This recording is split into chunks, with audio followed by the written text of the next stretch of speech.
It's showtime, folks. Absolute ass. Hawks lose 5-2 to the Boston Bruins on banner night. A lot of Blackhawks legends in attendance in this one, including the likes of Duncan Keith, Brent Seabrook, Marian Hossa, Patrick Sharp, Corey Crawford, and many members of the 2010, 2013, 2015 Dynasty Blackhawks teams. And unfortunately, we decided to reward them by putting out an absolute disaster class of an effort versus the Boston Bruins. 5-2 loss, 3 straight losses in a row, and the Blackhawks dropped to 19, 22, and 7 on the season. So, bit of a rough patch here, The timing's rough, right? I mean, we get Bedard back. You think, riding momentum of the 4-game win streak we have rolling here to start off the new year, and the flu hits the team, and since then just hasn't quite been the same. I mean, to my knowledge, the flu is gone, but it feels like it's still here because this team has been putting out some absolutely sickly performances of late, and this one was no exception. I mean, Saturday night hockey, original 6 matchup. You got Blackhawks legends in the building. I would have thought, I would have expected a better performance than the one we saw in this game, but we're outclassed and outplayed by the Bees. Bruins cleared us. So, yeah, getting to this game, Arvid Salmon moving net for the Blackhawks, unfortunately, and then Jonas Korpisalo in net for the Bruins. Getting into this one, we had a nice pregame ceremony, again, honoring the Dynasty Blackhawks, Edzo and Pat Foley. Good to see the old legendary broadcast connection back. They led the ceremonies there. It was pretty cool. Energy of the building was great, and just good to see a lot of those guys back. Bickle, Shawzy, Oduya, Jamal Mayers, Victor Stahlberg, Chris Versteeg, like all these legends, Ben Smith, Dustin Bufflin, just so many legends, Brian Campbell, go down the list. These guys, the guys back there, a lot of the guys back there in attendance. No Kane Tays because, they're busy, as Edzo said. They're still playing. So, but we will be seeing Tays very soon on Monday. We'll get into that later. But that was really cool. Pretty cool to step into him before the game. Obviously, Hawks have been doing a lot of historical stuff this season for the 100th season, the centennial season, and I think this was the best one yet. Getting into the game. But before we get into the game, pretty cool stuff. It was cool to see Connor Bedard walk into the UC of his Caleb Williams jersey. He had an orange Caleb Williams jersey. I have the home one here, the blue one. Obviously, hoping for a Bears dub tomorrow versus the Rams at Soldier Field, which should be a blustery, cold matchup. But that's bear weather, man. That's bear weather. So hopefully we'll have Bears bear down tomorrow and advance to the championship round of the NFL playoffs. But we'll get into that later. Let's get into this game. First period, Hawks had a good start. The first period was good. I'd say the first half of the first period wasn't good. I'd say the Bruins controlled the pace for the most part early on. I think they had the first 7-8 shots, something like that in this game. It took the Hawks half the period just to get a shot on goal. Soderblom made some big stops early. But I thought once they got kind of going there, around the second half of the period, they started to get rolling there. Get a power play going there. Ryan Green gets on the board. Green FN, baby. A rare Ryan Green snipe. That man's been getting chances all year. He's been getting opportunities, right? I mean, Blashill clearly loves him because he's been getting a lot of time in the first line, playing with the likes of Bedard and Burakovsky. And he gets on the board there, set up by Bedard and Burakovsky, finds a lane there in net front and snipes one past Korpisalo to give the Hawks the initial 1-0 lead. So good to see there. Good to see a Bedard point. And good to see Green get on the board, a Burakovsky assist. Bit of a bounce back there after a rough game versus the Flames the other night. So, but yeah, Hawks had the initial lead in this game, and I thought, second half of the first period, I thought was really good. I thought they had a much better second half of the first than the first half of the period, and they weren't done. Because pretty soon after the Green goal, Wyatt Kaiser gets on the board. He has all the time and space in the world to work with there. Just kind of walks right in there and does his best Lane Hudson impression, and with an absolute snipe, puts one past Korpisalo to give the Hawks a 2-0 lead. So you feel pretty good about Hawks lead the period with a 2-0 lead. Had a very good, last 10 minutes or so of the period. And, a lot of momentum going in the second period there where it's okay, 2-0 lead, pretty good period there. Which after a rough start to the period, I think the way they came away with it, the way they finished the period, I thought was really promising. And, you think, especially with all these legends of the building, etc., the aura of the night, you think, okay, we should be able to come away with this one, right, to break this skid and get back in victory lane. Nope. Because after that first period, this game just went completely downhill. After this first period. Second period, Bruins strike pretty early on. I think first minute or two, Charlie McAvoy gets on the board. It's kind of similar to the Kaiser goal. He does his best version of that and gets the Bruins on the board there. And from that point on, the Bruins kind of controlled this game. The Hawks kind of let this one get away from them pretty quick. Mason Lowry then struck pretty not too long after the fact. As we know, as I say many times, what's the most dangerous lead in hockey? It's the 2-goal lead. The 2-goal lead is the most dangerous lead in hockey, and it would not last long for the Blackhawks. Mason Lowry ties up the game in a cross-ice seam pass there, and he ties up the game for the Bruins. Sloppy period from the Hawks. Sloppy period. A lot of bad puck management. They were getting killed in the neutral zone. Too many turnovers. A lot of dump and chase in this game. A lot of dump and chase, and you felt like they were losing pretty much every battle. I felt very similar to the Flames game for that regard, where they were losing every battle, being resorted to dump and chase hockey versus just carrying the puck in the zone. Definitely a game where I'd say you miss Frank Nazar, you miss his speed, you miss his ability to successfully break the puck into the zone. He's one of the few guys on the team who could do it, right? Those speedy guys like Bedard, Frank Nazar, those are the guys that you can count on to have successful zone entries, and kind of pretty much anybody else, it's like we're just dumping the puck in at the zone every time and not able to gain possession, and losing the puck pretty soon after and just giving away possession of the puck. So it must kind of another one of those games where that was the case. That wasn't it from the second period. An Artie Party turnover, unfortunately, leads to Victor Arvidsson going the other way for the Bruins. Bit of a 3-on-1 there that developed. Bedard did his best to back check there and defend, but there wasn't really much he could do. It was a lost cause, and Arvidsson puts it in for the Bruins. It all started from a Levchenov turnover in the Hawks' O-zone there.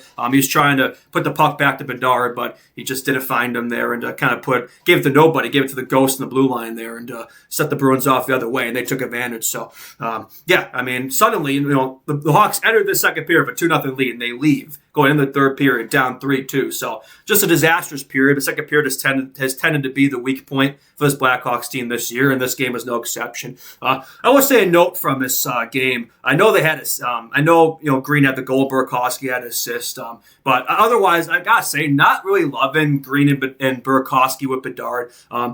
I do like that Blashill has been more consistent at the line combos compared to Richardson, but I feel like he's almost been the reverse of that, where it's almost too much the other way, where he's kind of sticking with these combos that just aren't working. Like, right now, I'm just not loving Green and Burakovsky. Bedard, I know it's worked at points this season, but Burakovsky just hasn't really been playing that great lately, and I do like Ryan Green. I like his game, but just, is that really a guy that should be playing the first line kind of Bedard? I don't think so. So I know Bedard not really taking draws right now. I guess that could be, there's something to be said for that, where it's like that could be why you want to have another center up there with him like Ryan Green. Once again where you're missing Frank Nazar.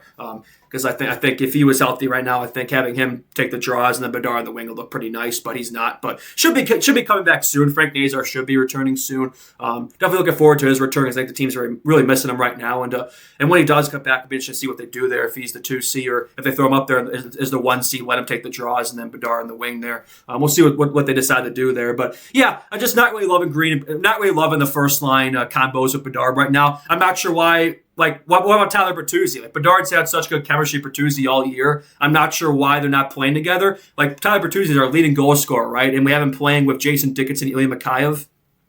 Just doesn't really make a lot of sense to me to be playing Bertuzzi with two defensive forwards that just don't really complement his game. Like, I think we should be playing Bertuzzi and Bedard. Like, those two have been cooking all year. So, not really understanding that, but again, it is what it is. Getting in the third period here.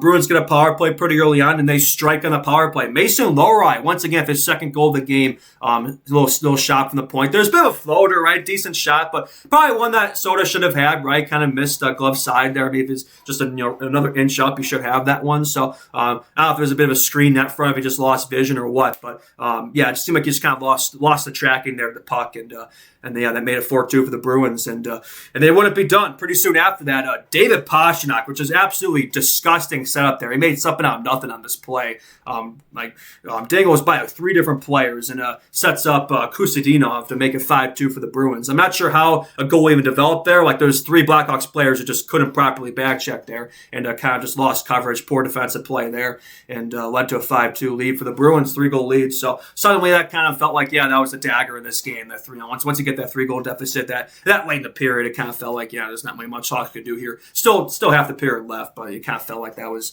the dagger for this one. Tough game for Soda as well.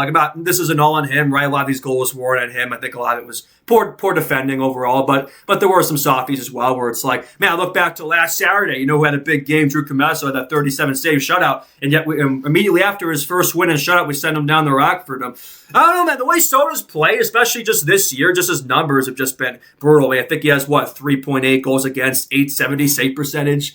in like 15 starts. Like, he's just not been very good. He's had a few good games, but it hasn't been the same goal you saw last year. I mean, the way Comeso's looked, Rockford and Bree stints up here, like, I wouldn't mind just riding him as the backup for the rest of the year, but I mean, I guess we extended Soda. We're going to let him ride out the year, but I wouldn't mind giving Comeso, another look up here. But I guess Rockford needs somebody down there, so what it is, But not really much happened after that 5-2 lead there. Hawks pulled the goalie for about 5 minutes left, down 3. May as well. You have nothing to lose, but weren't really able to get much developing there on the 5-on-2. And the Bruins do not strike an empty netter, but who cares? They leave with the 5-2 win. Pretty straightforward win for them. They've been playing pretty well of late. Been a better season than I thought for the Bruins. What are they, like 28-19 and something? They're in the playoff picture in the East. So been a better year after a rough year last year. They've definitely been turning it around this year, led by David Pastrnak out there. It's been a good year for them. And suddenly for the Blackhawks, a bit of a rough stretch here. I will say one thing as well. I think that Jeff Blashill needs to work on. I mentioned the line combos, but I think another thing is just in-game adjustments. I feel like from period to period, this team's been looking like a different squad of late, where it's just the consistency from one period to the next hasn't quite been there. Hawks have a good first period, then a rough second, and they kind of figure out in the third. But I feel there's been a lot of games like that lately where it's just you can't really predict what Blackhawks team you're going to see from period to period. So something got to work, and I feel like lately just the teams that kind of been out coaching them, kind of making those adjustments in between periods that the Hawks haven't been doing. It feels like they've been getting kind of the team's been setting up the tape of kind of what works for this team, kind of be able to shut down the Hawks, especially in regards to like transitional gameplay from like in the neutral zone from offense to defense. It just feels like the Hawks have been getting cooked there lately. So where it feels like they're kind of getting worse as the game goes along. So definitely something to work on there, just in-game adjustments and kind of finding out the combos and connections that work. But overall tough one for the Hawks. Like I said, they dropped to 19, 22, and 7, just opening up the playoff picture here. Where does that put us? We are 6 points away. We're 6 points away, so that's 3 wins from the Sharks for that second wild card spot. Though they do have a game in hand. So Hawks' next game is Monday versus the Jets. Of course, the big story of note in that game is that the return of JT, Jonathan Toews, the captain, the heartbeat of those Dynasty Blackhawks teams, will make his highly anticipated return to the United Center on Monday. So that'll be big. I will be there. For that game. It should be a very emotional night. Crowd's been going crazy for that one. Toews been playing well for the Jets of late. Recently produced his 900th point. I think he has goals in 3-4 straight games, something like that. So he's been suddenly looking like a vintage Hawks Toews. So hopefully it's a big game. I obviously want the Hawks to win, but I hope that Toews gets a goal or something in there. That'd be nice. And last time we saw a legendary Hawk return to the United Center, Patrick Kane, he had an overtime winner. So, I don't know, maybe we'll see a Jonathan Toews overtime winner on Monday. We shall see. That'd be pretty cool, actually. I wouldn't mind seeing that. But, he'd be helping out the McKenna tank, right? But anyway, that's all I got for this one. Not Blackhawks related, but, obviously big Chicago sports game of the weekend is Bears-Rams tomorrow night. So hopefully the Bears can come away with that one. Hopefully see another big Iceman game for Caleb Williams. Big Bedsy fan, Caleb Williams. Those two seem like good buddies. But hopefully see a Bears win tomorrow. And hopefully we'll see the Hawks bounce back on Monday. I need to see a win from this team, man. Bit of a rough stretch here, and you got to bounce back. Got snap out of it and get back rolling here and get back in the hunt. So hopefully we can do that. But that's all I got for this one. Justin Lynch, Bjork Beams out. And we will see you on the next one. If you like what you see, subscribe to the channel. I believe we're at 753 subs. Time's recording. So support means a lot. And like this video around, share it around, friends, family, if you enjoyed this content. All right, that's all I got in this one. And we will see y'all in the next one. Have a good night, and bye-bye. Boop.